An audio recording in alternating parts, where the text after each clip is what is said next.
Salut à tous et bienvenue sur AZ237.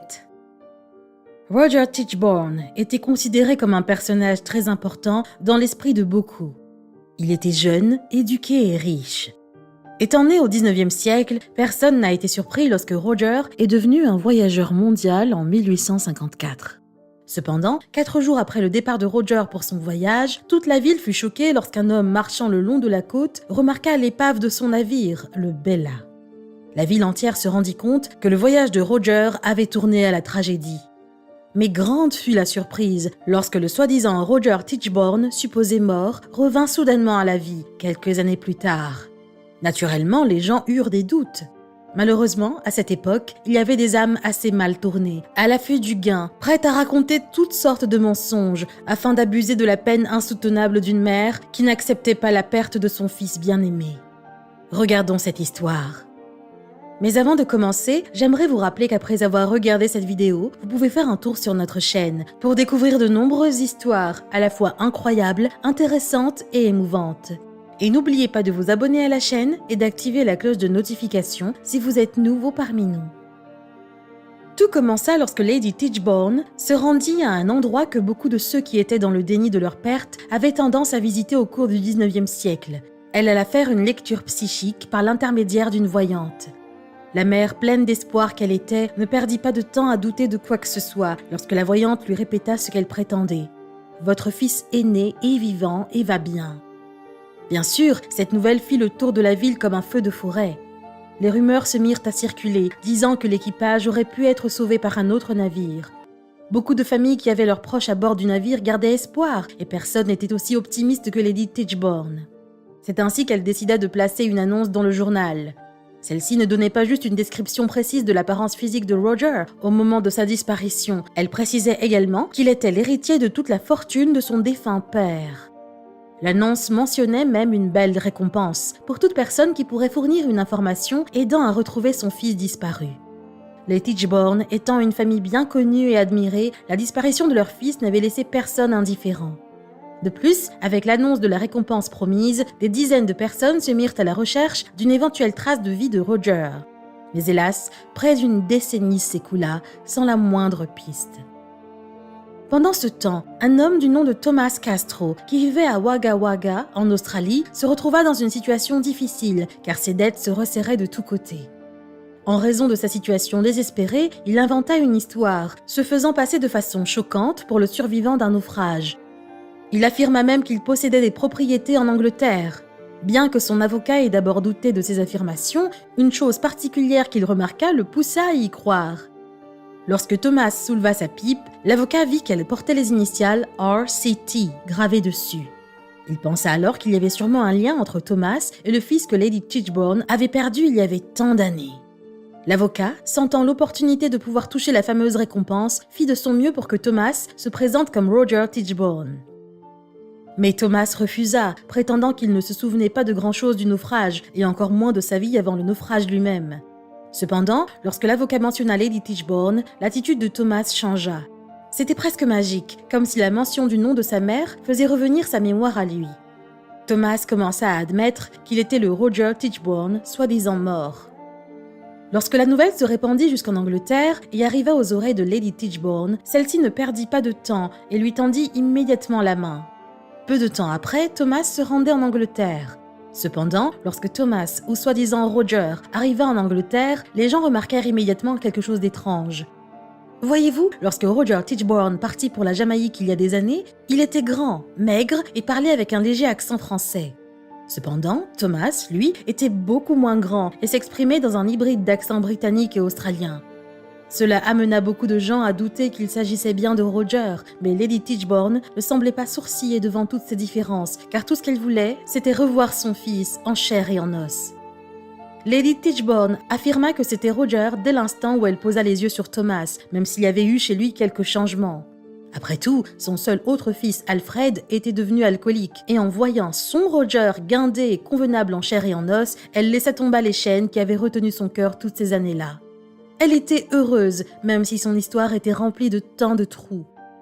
En effet, Thomas affirma qu'après le naufrage de son navire, un navire nommé Osprey l'avait sauvé et emmené jusqu'en Australie. Même s'il avait passé la plus grande partie de sa vie comme boucher dans un pays lointain, il affirma qu'il était prêt à reprendre sa vie, ainsi que sa position légitime en tant que 11e baronnet de Tichborne. C'était assez présomptueux de sa part, mais sa mère n'y voyait aucun problème. Thomas décida donc de s'installer définitivement en Angleterre. Cependant, il était à court d'argent. Bien sûr, Lady Tichborne vint à sa rescousse, car elle n'eut aucun problème à lui en prêter. Tout cela pour que son fils revienne sur sa terre en toute sécurité, n'est-ce pas? Elle n'était pas alarmée par le fait que Thomas insistait pour qu'un testament soit également rédigé. Auparavant, Roger n'avait pas montré le moindre intérêt pour un testament, mais pour une raison quelconque, Thomas, qui était soi-disant Roger, se mit soudainement à insister. Bien sûr, Madame Tichborne ferma également les yeux sur ce point. D'autres incohérences commencèrent à apparaître, comme le testament que Thomas écrivit sur l'insistance de l'avocat qui l'a découvert. Celui-ci était rempli de détails que beaucoup de gens qui le lurent remirent en question. D'une part, le testament mentionnait des propriétés familiales qui n'existaient tout simplement pas, et Thomas, qui était censé être Roger et le fils de Lady Tichborne, l'a mentionné comme Hannah Frances. C'était la plus grande incohérence de toutes, car le véritable nom de la mère de Roger était en fait Henrietta.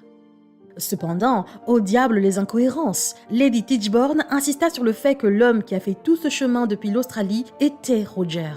Même certains amis et le médecin de la famille étaient d'accord. De manière surprenante, Thomas put néanmoins leur fournir quelques détails de l'enfance de Roger, qu'aucun étranger n'aurait dû connaître, comme son matériel de chasse à la mouche préférée et le nom de son chien d'enfance. Par contre, le fait qu'il ne montre aucun signe d'éducation n'aida pas son cas, car son orthographe et ses écrits étaient truffés d'erreurs. Pire encore, il avait du mal à converser avec sa famille et ses amis français, simplement parce qu'il ne connaissait pratiquement pas le français, même s'il était censé avoir été élevé à Paris. Tous ses souvenirs de l'époque de l'internat avaient apparemment disparu. Bien sûr, Thomas avait une explication, ou plus probablement une excuse, lorsque les gens évoquaient ces incohérences. Il prétendait que le naufrage lui avait causé un traumatisme mental et que son esprit n'avait plus jamais été le même. Il expliqua que c'était la raison pour laquelle il ne se souvenait pas de certains détails clés de son enfance et qu'il avait oublié certaines des personnes qu'il connaissait. Cela permettait de tenir à distance ceux qui étaient méfiants. Après tout, qui aurait le cœur de provoquer une scène concernant quelque chose qui rendait enfin Lady Tichborne heureuse? Ça aurait signifié remettre en question son intuition de mère. Mais lorsque Lady Tichborne mourut en 1868, il n'eut plus de défenseur pour le protéger des doutes. Thomas, ou Roger Tichborne, devait prouver au monde entier qu'il était vraiment le baronnet perdu de Tichborne, devant une cour de justice. Il ne fallut pas longtemps aux enquêteurs pour réaliser la vérité sur cet individu. Lorsque les habitants de Wagga Wagga furent interrogés, ils identifièrent formellement cet individu, qui n'était ni Roger Tichborne ni Thomas Castro. Il s'agissait d'Arthur Horton, fils de boucher né à Londres, qui avait vu les affiches de Lady Tichborne à la recherche de son fils et entrepris de trouver un moyen d'améliorer son statut social. Il avait même payé 2 anciens employés du domaine des Tichborne afin d'obtenir des informations spécifiques sur la vie du vrai Roger Tichborne. Cependant, même devant toutes ces révélations, le faux Roger ne recula pas. Il mentit au tribunal, prétendant que le nom Arthur Horton était nouveau pour lui. En réponse, le tribunal prépara plus de 200 témoins pour contrecarrer cette affirmation et coincer Horton pour usurpation d'identité. Mais c'était inutile, car un médecin le fit de manière beaucoup plus simple. Le médecin prouva que l'imposteur n'avait pas les mêmes tatouages que le vrai Roger avant son départ pour son voyage. À une époque où les tatouages n'étaient pas effacés au laser, c'était une preuve accablante. Ce procès finit par entrer dans l'histoire, comme le plus long procès de l'histoire des tribunaux anglais, avec 188 jours d'audience. Ironiquement, la preuve que le faux Roger était un imposteur était également présente dès le début. Le dernier jour du procès, le jury ne s'est réuni que pendant 30 minutes avant de décider à l'unanimité qu'Horton était coupable d'usurpation d'identité. Il dut purger 10 ans de prison, mais même après tout cela, il ne céda pas, affirmant toujours qu'il était Roger Tichborne. Il mourut en homme pauvre, mais la famille Tichborne décida de le laisser reposer en paix en plaçant une plaque sur son cercueil qui disait « Sir Roger Charles Tichborne, le vaillant ». C'était peu de le dire pour un homme si entêté. Quelle est votre opinion au sujet de cette histoire? Dites-le nous dans les commentaires. Si vous avez aimé cette vidéo, alors cliquez sur le bouton j'aime et partagez-la autour de vous. À très bientôt sur AZ237.